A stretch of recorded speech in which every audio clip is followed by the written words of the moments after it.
If you look at staffing in healthcare, there's deficits all the way across the board. One of the biggest gaps right now is in the lower level of healthcare. There's lots of gaps right now. So there's a lot of available jobs for these folks.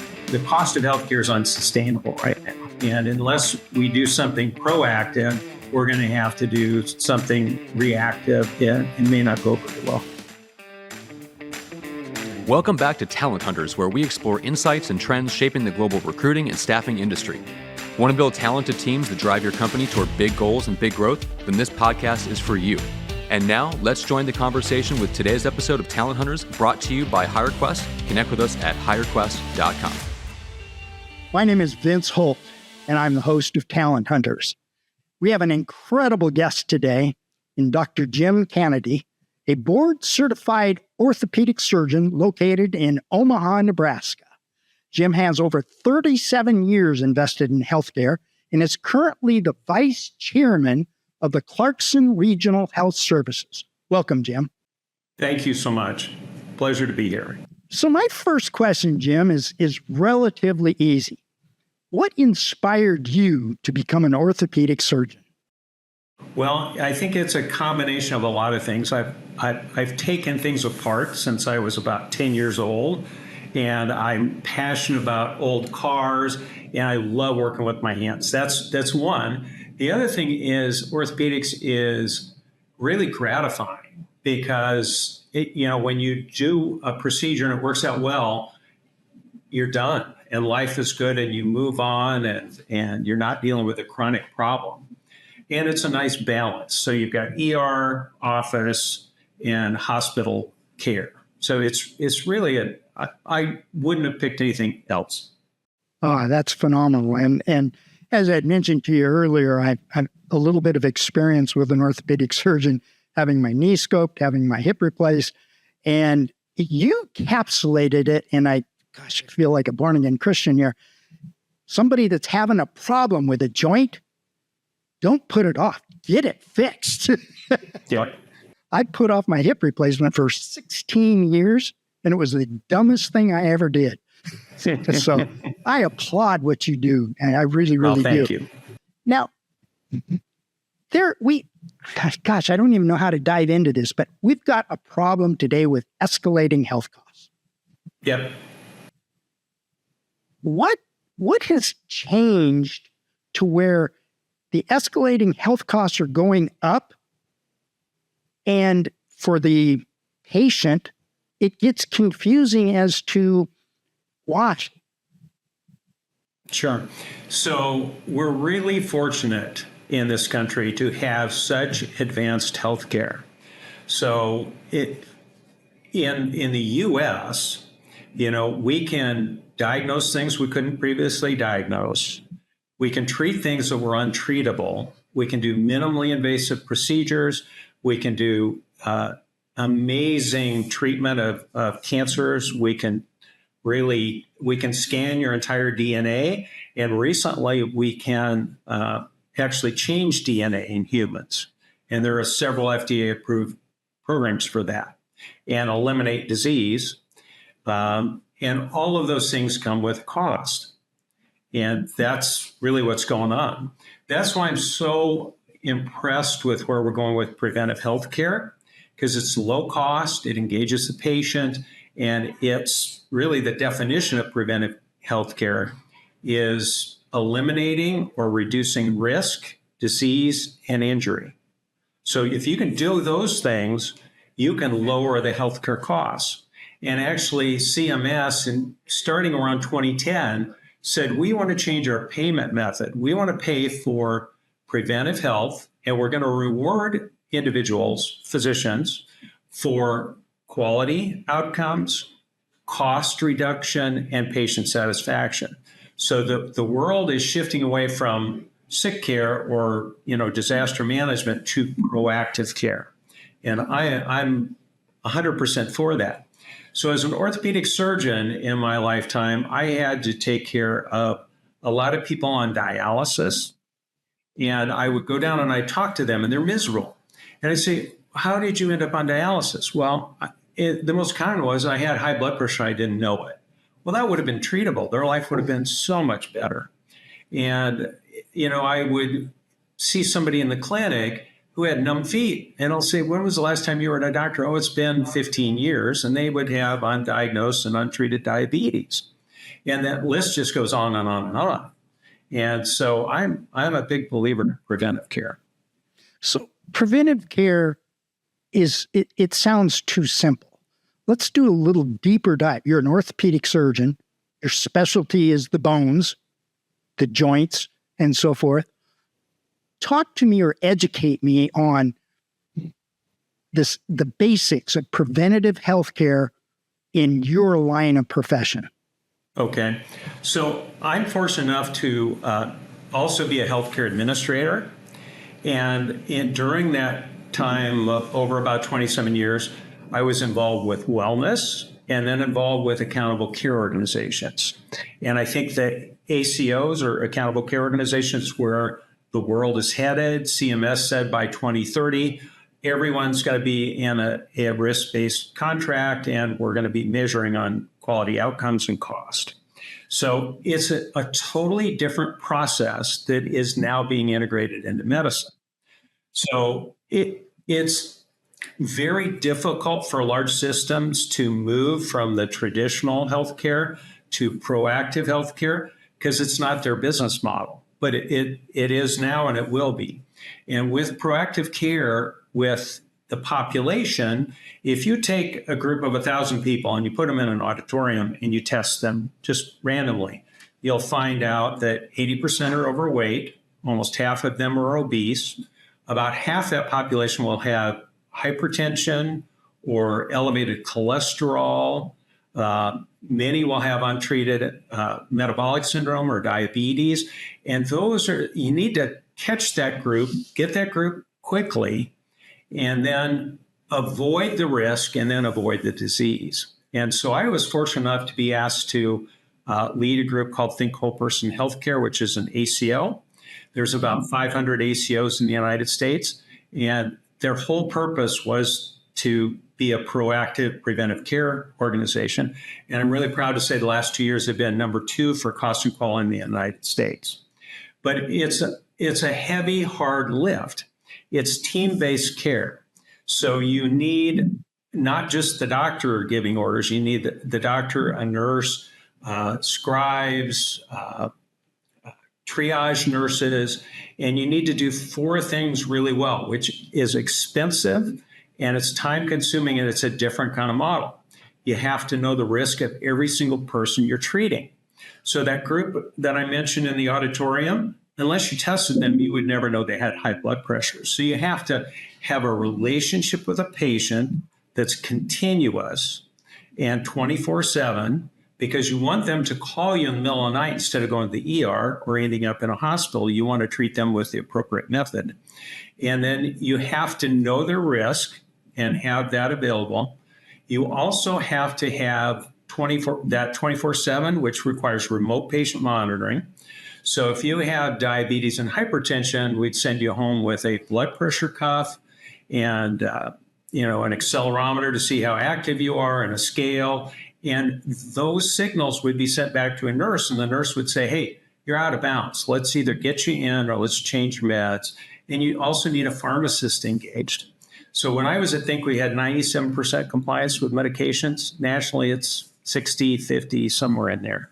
And those are all the keys to getting that done. And the fourth thing you need is an analytics platform that shows you how you're doing with all of these people and gives triggers principally to the primary care folk that say, hey, Mr. Holt's coming in tomorrow. He hasn't had his colonoscopy, hasn't had a DEXA scan, hasn't had a prostate check. Let's get all those done today, and give him real-time results. So that's maybe more than you wanted on that topic.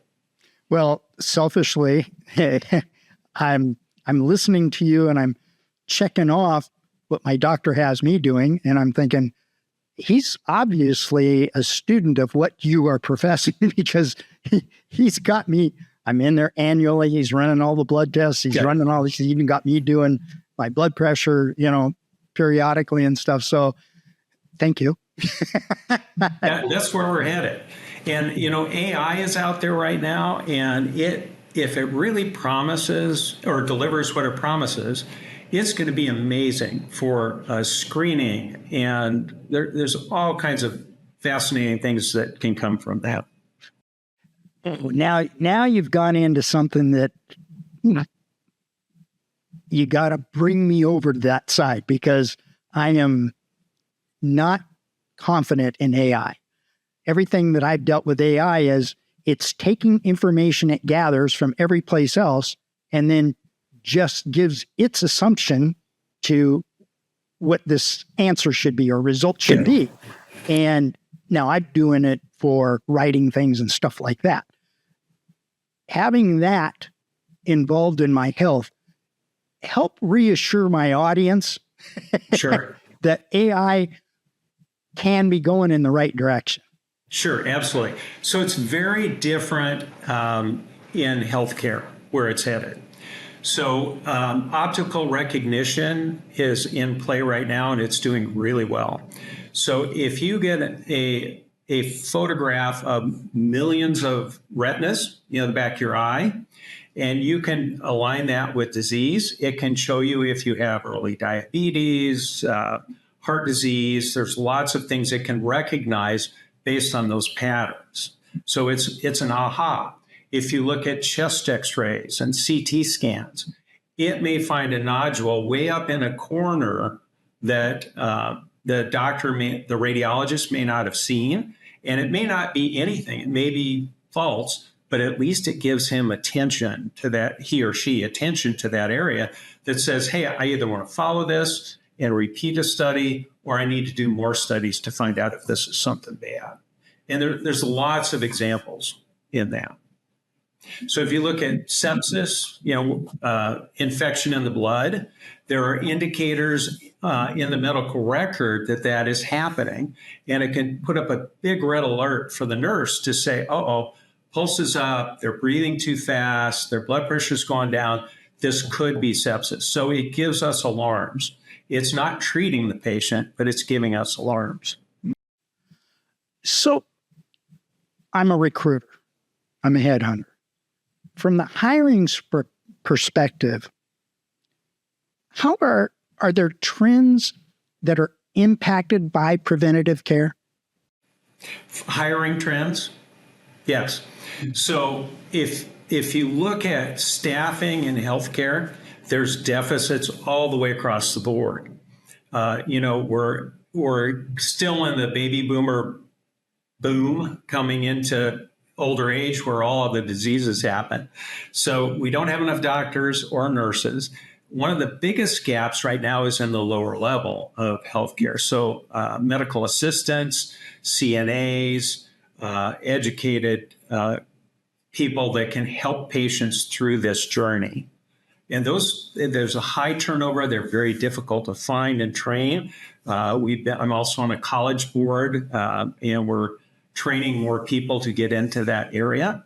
Mental health has a huge deficit with, trained PhD psychologists and psychiatrists. So there's lots of gaps right now. So there's a lot of available jobs for those folks.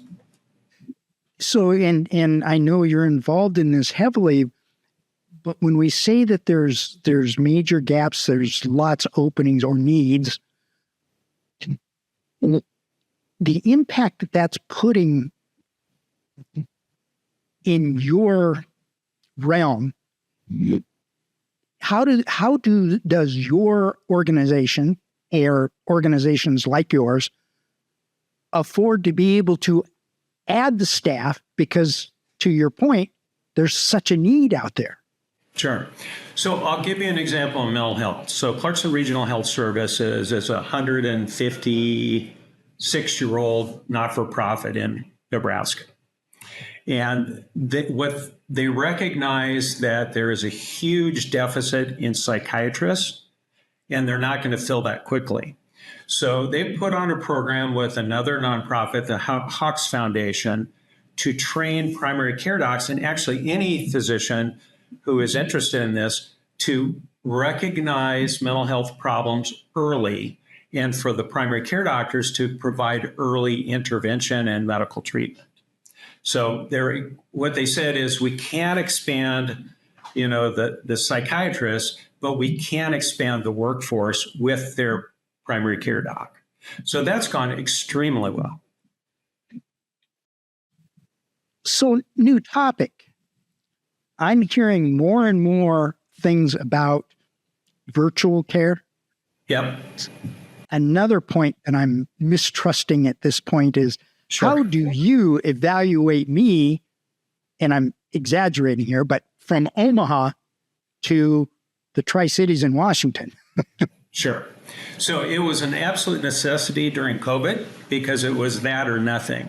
And so we've learned that there is a purpose for it going forward. It's in the orthopedic world, it's really good for follow-up visits, and you can actually get more than one person on the call, your physical therapist, your doctor, and your patient.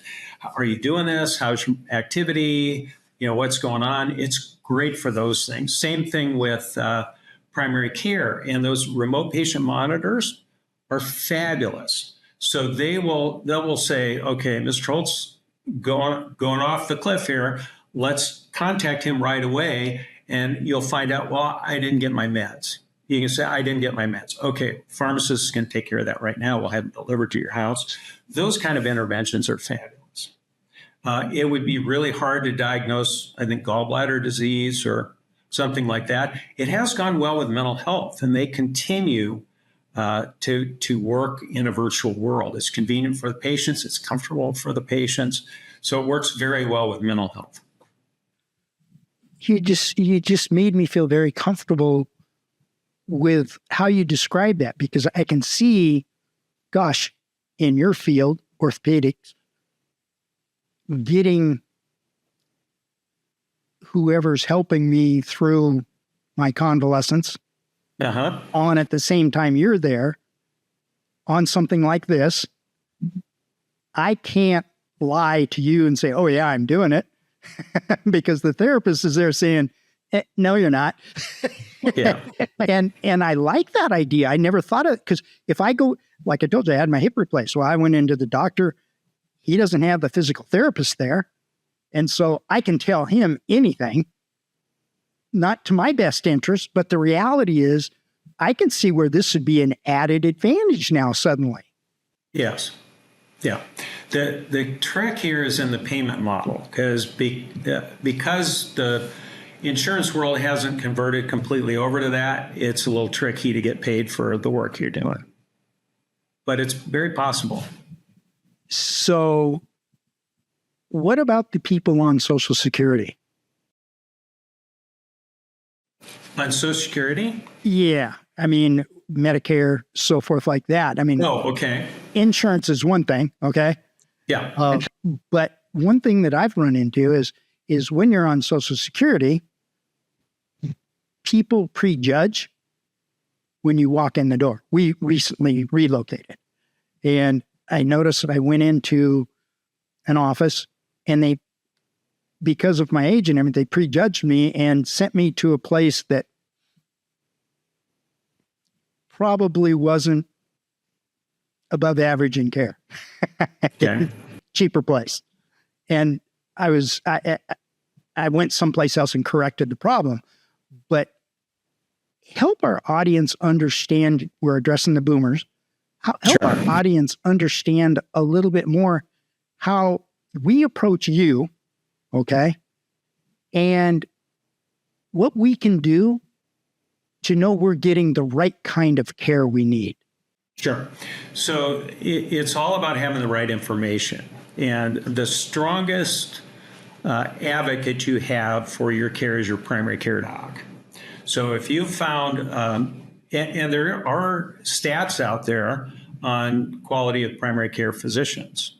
If you find the right primary care physician who also has that knowledge about specialists. So you mentioned you're an orthopedic patient. Did your doctor do over 100 total joints a year? What was their readmission rate? What was their cost? That's how you fix that system. Boy, I appreciate that. I really do. You know, I have to tell you, I really appreciate you taking the time today Sure. to have this conversation, because I'm so far over my head. I'm just amazed. And I represent, obviously, the recruiting world. And what would you say to recruiters to help them benefit you as a hiring physician or hiring person? Yeah, I think it's to understand where the pain is.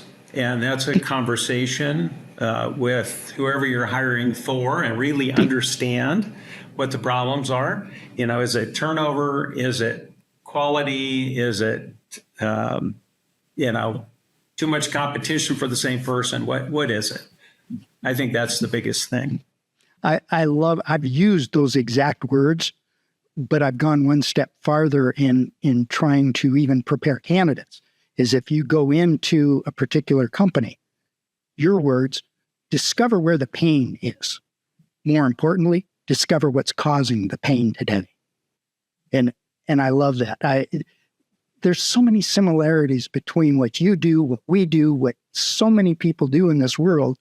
I just love that. So what's your vision for you, Dr. Kennedy, for the future? Me personally, well, I am in my 70th year, so it's time to stop operating on people. So I recently retired as an operative orthopedic surgeon. I'm still doing healthcare administration, and I'm on several boards. I'll continue that for a while. You know, you may have asked yourself the same question.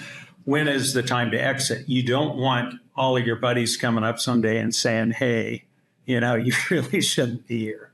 So I'm trying to be cautious on that. And I've got some good colleagues. I've said, you are my watchdog. You tell me when it's time to go work in the garden. So what's your hope for your industry over the next 3 to 5 years?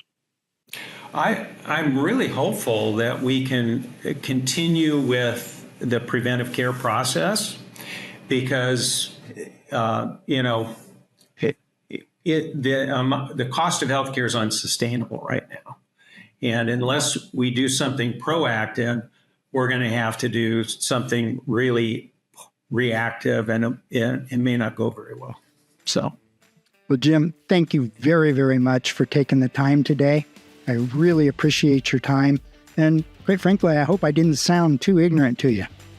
No, not at all. Not at all. We're all patients, all of us.